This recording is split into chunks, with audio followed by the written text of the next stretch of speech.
We are 3 years into COVID-19, and the world is a very different place. For many, the idea of remote work was just a fantasy to daydream about while sitting in a cubicle. But the pandemic lockdowns changed all of that. The office can now be literally anywhere in the world. We begin our Shifting Workplace series with these so-called digital nomads. They work online from wherever they choose and rarely stay in one fixed location. Last year, nearly 17 million Americans called themselves digital nomads. That's up 131% from before the pandemic. The shift comes as some traditional job holders who aren't freelancers and don't own their own companies have switched to fully remote employment. Now, 2/3 of digital nomads are traditional job holders. These employees work in a variety of fields, from information technology to finance. The key is that their job can be done with digital tools, namely a computer and access to reliable internet.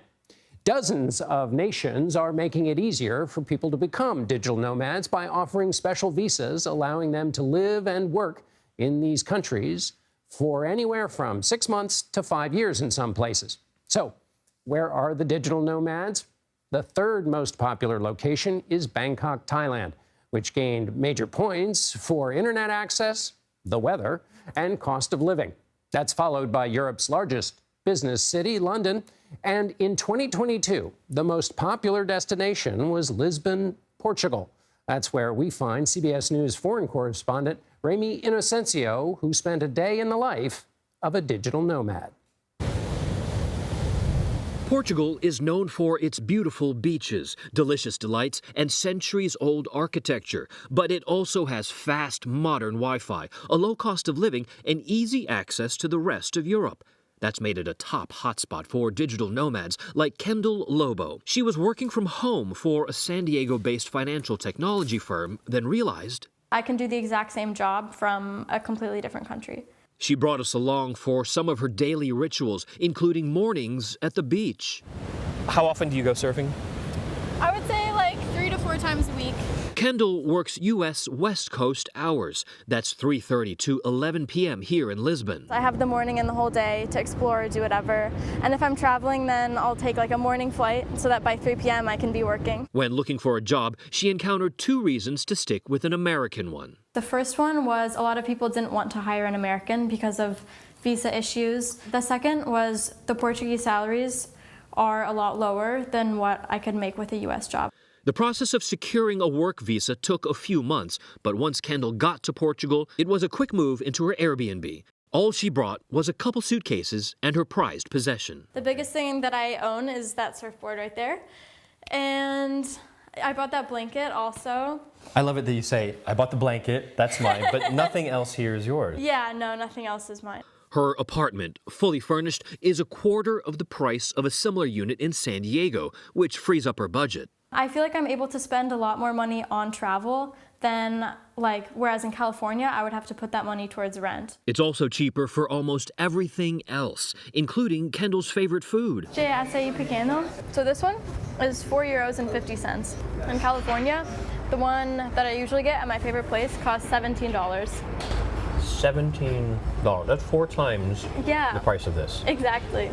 That's crazy. And honestly, this one's bigger. It's not all upside, though. Kendall is a first-time digital nomad, and she says landing in a new city can be isolating. All the more reason to befriend both fellow nomads and locals. When you connect more in the community, then there's more sense of stability. Whereas if you're looking for a friend for your next adventure, then maybe the nomad community is better.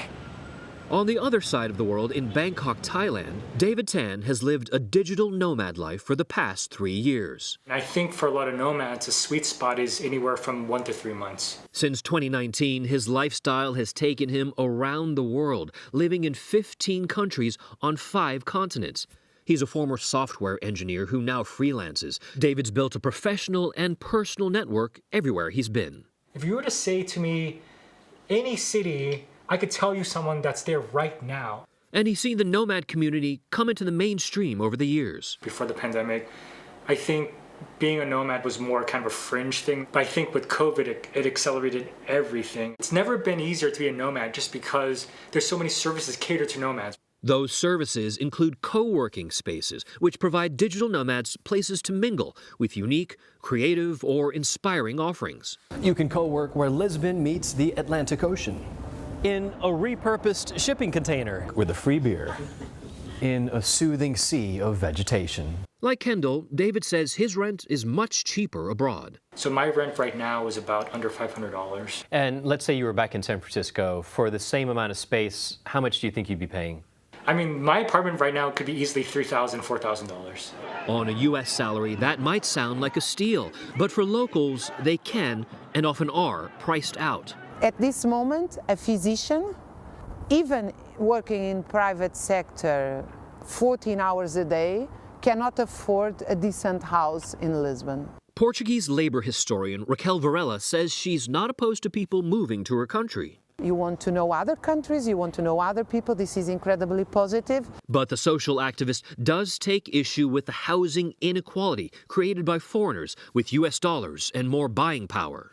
Everything enters in the huge game of competition and you smash the majority of the population. She says governments need to do more to help their own citizens and encourages digital nomads to show respect for the people in the country they call a temporary home by advocating to help them. While some digital nomads have no plans to slow down, for many, it's a short-term lifestyle. Here we go. And there's a surf coming right up. Kendall says she plans to return to San Diego after a year and a half overseas, but she's not sure how long she'll stay put. You think you might leave in November, but you never know what might happen. Yeah, exactly. You never know. And that's the thing with plans, like they always change. This was never part of my plan, but I'm so grateful that I'm here. Ramy Inocencio, CBS News, Lisbon. Digital nomad visas usually require applicants to be self-employed or employed by a company not based in the country they want to live in, so as not to take away jobs from the locals.